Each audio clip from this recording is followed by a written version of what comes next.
So there is such thing as good debt. But debt on a credit line or debt on a credit card is terrible debt. That's at 20% interest rate. That's what the banks want. That's what the system, that's what the managerial class wants, because that keeps you down. You're losing money. And here's one of the biggest mistakes that people make. They'll have 20 grand in their savings, but they'll have 20 grand in credit card debt. Your savings isn't gaining any money. You're better off depleting your entire savings account down to zero and paying off your $20,000 in credit card debt, because that $20,000 in credit card debt is incurring interest every single month at 20%. $400 every single month that it's incurring. And your minimum payment isn't even going to cover the interest that it incurs on a monthly basis, and your balance is going to continue to grow. Meanwhile, you have 20 grand sitting over here not doing nothing.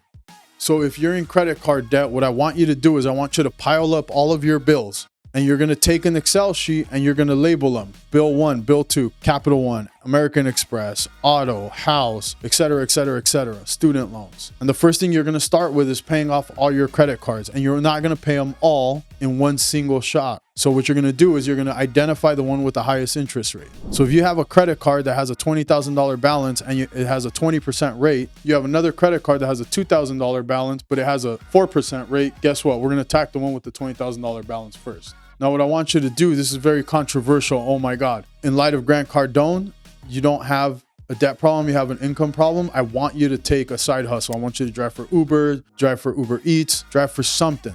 Just get a side hustle. And what we're going to do is we're going to start attacking the first credit card. So that $20,000 balance and everything else, we're going to keep at the minimum. Now, if we have a savings account, I'm sorry. I know it feels good to have it, but as long as you can maintain access to capital, we're going to use that to pay down our credit cards, because it's better for you to get those credit card balances as low as possible than to maintain a savings account, because that money's not doing anything for you. It's just sitting there. It's actually losing money by sitting there because of inflation. So what I want you to do is you're going to put your savings, you're going to pay down your debt, you're going to get a side hustle, you're going to pay off the first credit card. And then after the first credit card is paid down to zero, we're going to put that to the side. Then we're going to pay off the second credit card. Once that credit card, right? And again, the second credit card is going to be the one that has the second highest interest, and then the third highest interest. Now, what you can also do, and here's the hack that you want to take from this, you can try to apply for a 0% interest credit card and transfer the balances. So what you would do when you get that 0% interest credit card is you'll call that creditor and you'll say, hey, can I transfer my balances?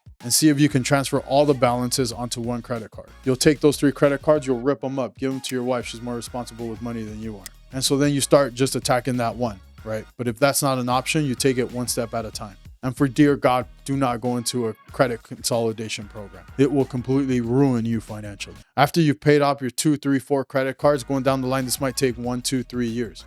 But the reason why we want to attack one at a time is because we want to see the effects of it going into play. If you attack all of them simultaneously, you're not going to get nowhere. So you want to attack just one at a time. Then you'll attack your car loan, and then your house debt. You're always going to pay the minimum unless your rate is higher than inflation. If you have a 2% rate or a 3% interest rate, don't ever pay extra money, because the rate of inflation is higher than the rate that you're paying on your mortgage.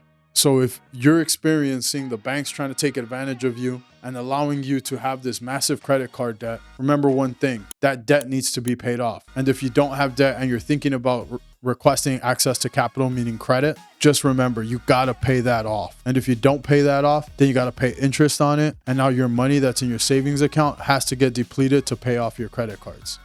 Make sure you send this to somebody who you know is struggling with credit card debt, and like, comment, and subscribe for more information. Peace out, y'all. Don't let the banks take advantage of you.